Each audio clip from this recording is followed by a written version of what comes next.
Je trouve que c'était une formation véritablement qui était attendue, avec des contenus qui sont très, très, très importants et des contenus qui vont permettre aux uns, aux unes et aux autres de véritablement internaliser, systématiser la prise en compte du genre dans les politiques, les projets de développement et les programmes. Pour moi, cette formation a donné des approches, des outils, a fait des révisions sur l'état des lieux au niveau de nos pays et permet véritablement d'être outillé, d'avoir les capacités pour pouvoir améliorer la prise en compte du genre dans les différents projets, programmes et politiques publiques. L'utilisation des données probantes dans le processus de prise de décision stratégique est un défi majeur en Afrique, notamment dans les contrées francophones. Ces dernières années, de nombreuses initiatives ont vu le jour afin de stimuler la production des données probantes et faciliter leur utilisation par les décideurs politiques et les praticiens. Cependant, ces efforts restent insuffisants. Conscient de cela, et dans l'optique de changer la donne, le Centre d'excellence Evidence Policy Action a organisé un atelier de formation sur le thème « L'intégration du genre dans la recherche et le cycle des politiques, programmes et projets de développement ». Cet atelier s'est déroulé du 25 au 26 février 2025 à Royal Beach Hotel. Le top départ de cette formation a été lancé par le Dr Amadou Gueye par vidéoconférence. Cette thématique est très importante et d'actualité. Et nous constatons également beaucoup de projets qui ont des difficultés pour intégrer cet aspect genre dans les différents processus.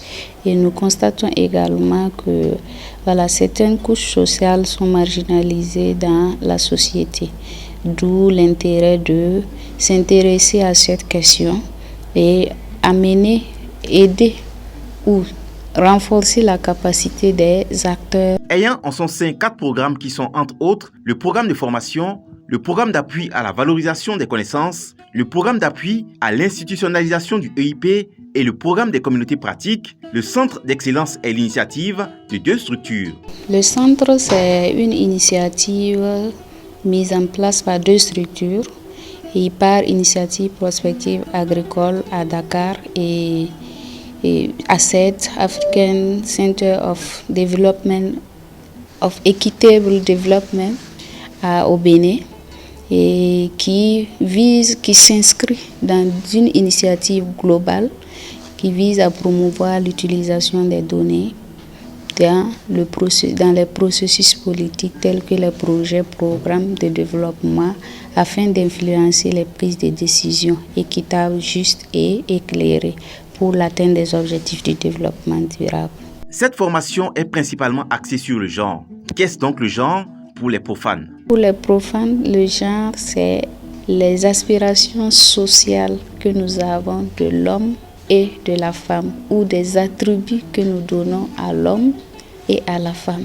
C'est-à-dire la société attribue certaines tâches à la femme et certaines tâches à l'homme. Donc pour un profane, on dira le genre, c'est la différenciation du sexe par certaines aspirations sociales. Le premier jour de la formation a été marqué par des interactions entre participants et formateurs. Ensuite, les participants se sont constitués en groupe de travail pour l'occasion pour travailler ensemble sur quelques exercices. Enfin, plusieurs communications ont été faites par un spécialiste en genre.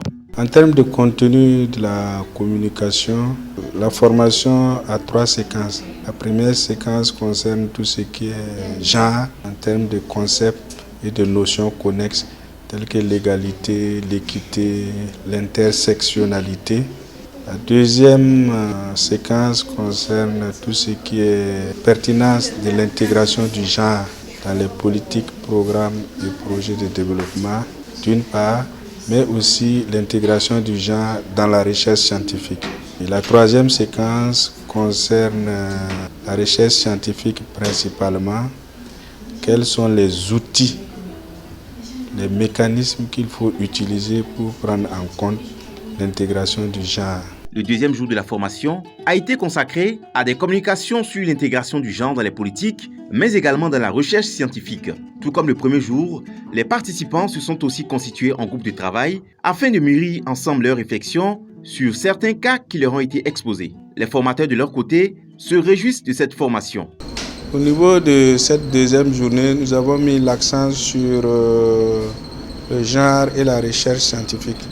C'est-à-dire comment prendre en compte l'intégration du genre dans le processus de recherche scientifique.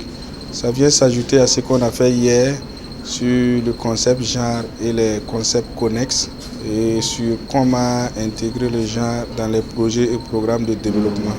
Et à la suite, il y a eu des travaux de groupe et des études de cas.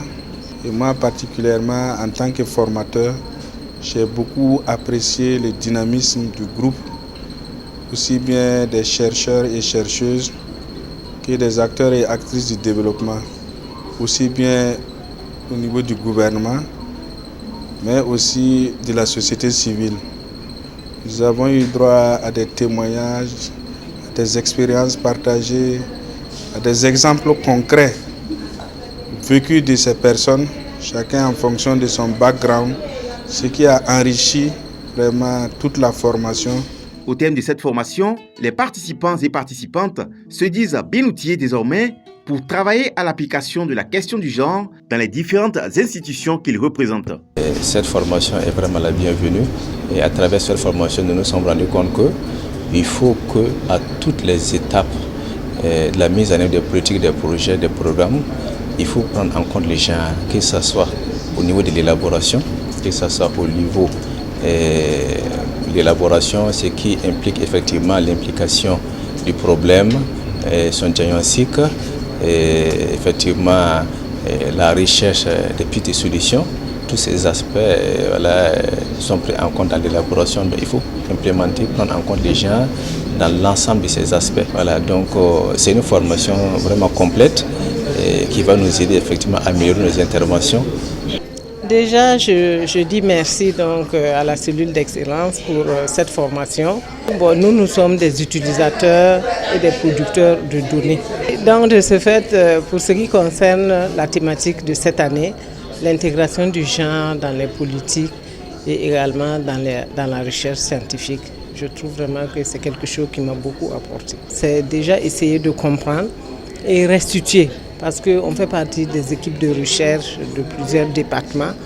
Donc ça serait une très bonne chose en tout cas de montrer les différentes étapes de l'intégration du genre dans les programmes de recherche au niveau donc, de la recherche scientifique.